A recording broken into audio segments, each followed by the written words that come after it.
안녕하세요. 반갑습니다. 오늘 살펴볼 투자자는 한때 동네 바보였던 캐시우드. 언제부터 캐시우드가 동네 바보가 됐는지 모르겠습니다. 아크 인베스트먼트의 창립자입니다. 혁신적이고 파괴적인 기술에 집중 투자를 해서요. 코로나 시절에 상당히 이제 퍼포먼스가 좋았습니다.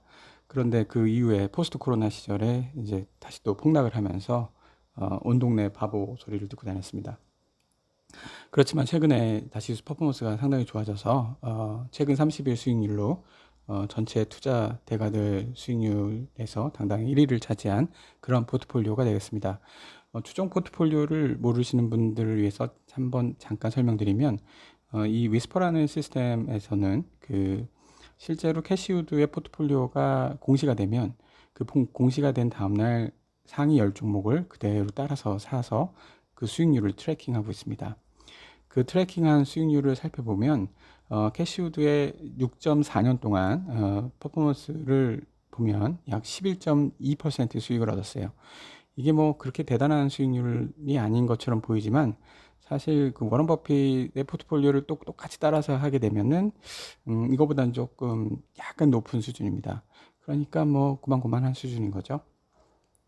그렇지만 여기 한 가지 재밌는 현상은 보시면 코로나 이전에 폭등한 이 퍼포먼스가 보이시죠? 그런 다음에 폭락한 그런 만약에 이 폭등했을 때 잘 수익을 실현했으면 이 폭락했을 때 어느 정도 조금 방어를 좀 할 수 있었을 거라고 생각하는 그런 포트폴리오입니다.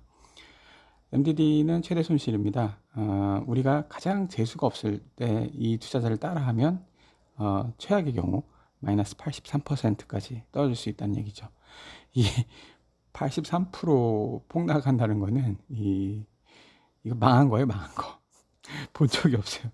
이런 MDD를 본 적이 없습니다. 개인 투자자가 만약에 투자했는데 MDD가 83% 나왔으면 한강 가 있거나 집에서 울고 있을 것 같습니다. 최근 1년 수익을 보겠습니다. 9.7%뭐 그렇게 좋은 편은 아니에요. 왜냐하면 인덱스가 10몇 프로 올랐으니까요. 인덱스보다 약간 저조한 편입니다. 최근 한 달 수익은 12%입니다. 한 달 동안 12%의 수익을 얻었어요. 뭐 괜찮은 수익이죠. 보통 한 달에 한 10% 이상 돈을 벌면 이 개인 투자자 입장에서는 내가 좀 주식 좀 하네 뭐 이런 느낌 좀 드는 그 정도 수익률 정도 될 것 같습니다. 이 개별 주식이 아니고요. 전체 포트폴리오니까요. 그렇습니다. 보유 종목 현황을 한번 살펴볼게요. 지금 이제 2분기 7월 10일 날인가요? 예, 7월 10일 날 공시가 됐고요. 2분기 포트폴리오입니다. 2분기니까 2분기 마지막 날 그 새로 신규 투자했다라고 보유하고 있는 종목을 살펴보면 1위는 팔란티어입니다. 팔란티어는 원래 캐시우드가 상당히 많이 갖고 있었어요. 그랬다가 다 팔아버렸어요. 언젠가? 2022년도 4월 달쯤인 것 같습니다. 그때 다 팔아버리고 다시 이제 조금 더 산 것 같습니다. 이 산 게 성공했을까요? 한번 주가를 좀 보면요. 아유, 성공했네. 성공했습니다. 상당히 폭등을 했습니다. 부럽습니다. 2위는 메타인데요. 메타는 뭐 보유하고 있지 않다가 이번에 샀네요. 잘 샀네. 메타도 엄청 많이 올랐는데. 메타 여러분들 잘 알고 계시죠? 요즘 퍼포먼스 무지하게 좋은 거. 예, 이 하얀색 선이 S&P 500 인덱스 ETF의 수익률이에요. 그러니까 인덱스 수익률이 플랫하게 보일 정도로 엄청나게 퍼포먼스가 메타도 좋았습니다. 세 번째로 신규 매수한 종목은 TSM입니다. TSM이 그 아마 지정학적 그 위기 때문에 많은 분들이 팔았는데 캐시우드는 샀습니다. 뭐 저도 사고 싶은 회사긴 한데요. 퍼포먼스는 뭐 거의 인덱스하고 뭐 고만고만한 수준입니다. 나머지 회사는 한번 보시고요. 추가 매수한 종목을 살펴보겠습니다.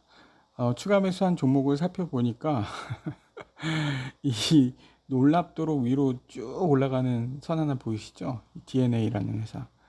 뭐 진코 바이오웍스 홀딩스라는 회사인데요. 이 회사를 정말 2021년도 중반부터 꾸준히 사고 있네요. 계속 사고 있습니다. 주가는 그렇게 좋지 않은 걸로 알고 있어요.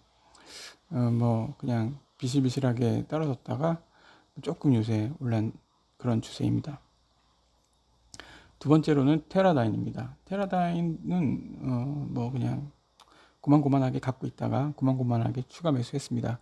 코인베이스도 상당히 많이 갖고 있는데 좀 더 샀네요. 좌비가 있는데요. 좌비는 아주 인터레스팅한 회사입니다. 이 이비톨 만드는 회사인데 이거 더 샀네요. 이것도 좌비도 여러분들 잘 아실 텐데 최근에 완전히 폭등했습니다. 이렇게 폭등했어요. 캐시우드가 사고 나서 춤을 췄겠는데요. 나머지도 한번 보시면 좋을 것 같습니다. 매도 종목으로는 가장 눈에 띄는 거는 이그젝트 사이언스 코퍼레이션입니다. 상당히 많이 가지고 있었는데 이 회사 상당히 많이 또 팔았습니다. 최근에 2분기 연속 매도했고요. 이번 분기에는 심지어 훨씬 더 많은 비중을 줄이는 그런 현상을 보이고 있습니다. 두 번째는 줌이에요. 줌도 뭐 꾸준히 사모았던 회사 중에 하나입니다. 근데 이것도 비실비실하네요. 지금 이제 서서히 팔고 있습니다. 3위는 샤피파이고요. 샤피파이도 뭐 갑자기 물량을 늘렸다가 그게 아마 2022년도 줄라이 언저리였는데요. 그쯤에 이렇게 늘렸다가 지금은 이제 다시 또 줄이는 형태로 바뀌고 있습니다. 4위는 로쿠입니다. 로쿠도 뭐 꾸준히 올리는 트렌드였었는데 이제 조금씩 줄이려고 마음 먹었나 봅니다. 나머지 회사 좀 살펴보시고요. 어쨌거나 저쨌거나 그 7월 10일 날 공시했던 캐시우드 포트폴리오에 비중이 높은 10가지 종목입니다. 테슬라 뭐 여전히 갖고 있죠. 테슬라 요즘은 샀다 팔았다 하는 것 같은데요. 아마 주가가 조금 오르면 팔고 떨어지면 사고 뭐 약간 단타같이 주식을 테슬라를 바라보고 있는 게 아닌가 요즘 뭐 그런 느낌이 살짝 드시기도 합니다. 2위는 코인베이스고요. 3위는 UiPath입니다. 이 UiPath 이 매수 주식수 보이세요? 이게 정말 쫙 위로 올라가고 있습니다. UiPath가 많이 올랐을까요? 성공하기를 바랍니다. 그렇게 오르지 않았네요. S&P 인덱스 밑으로 기어다니고 있는 거 보니까 UiPath가 어떤 게 매력적이어서 그렇게 했을까요? 뭐 최소한 순이익하고 매출은 있는 회사고요. 최소한 주당 순이익도 뭐 적자는 아니네요. 애널리스트들도 뭐 그냥 고만고만 괜찮은 퍼포먼스네요. 괜찮은 퍼포먼스를 점수를 매겼습니다. 그런데 내부자 매도가 좀 있고요. 뭐 그 정도 수준입니다. 그 다음에 로쿠 5위는 뭐 SQ입니다. 6위는 줌이고요. 이그젝 사이언스 코퍼레이션이 그 뒤를 이었습니다. 텔라닥은 한 가지 재미있는 현상이 있어서 좀 설명드리면 원래 텔라닥은 상당히 비중이 높았던 축에 속했었어요. 이 탑 10 안에서도.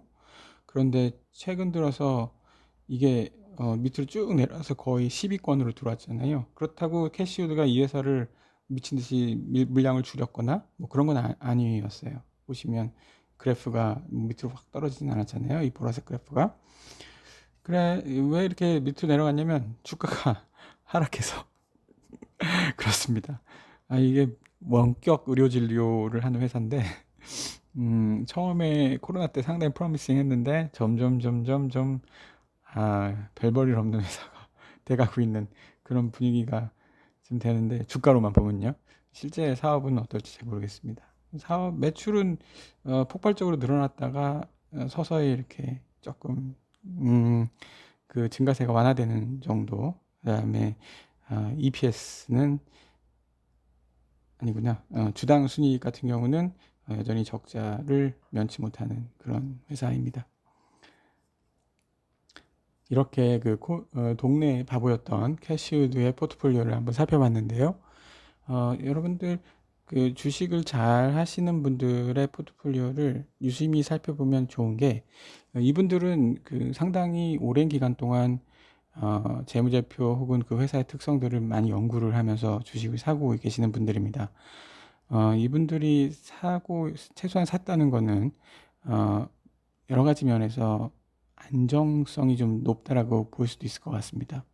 혹은 최소한 이렇게 훌륭하게 주식 투자를 잘하고 있었던 전문가를 제 옆에 컨설턴트를 고용하는 효과를 얻게 됩니다. 그러니까 굳이 캐시우드가 아니더라도 존경하는 투자자분들의 포트폴리오를 한 번쯤이면 관심을 기울이셨으면 좋겠습니다. 뭐 제 웹사이트를 보고 하라는 건 아닙니다. 아무 웹사이트 보셔도 됩니다. 검증되지 않은 정보는 사기다. 구루위스퍼.com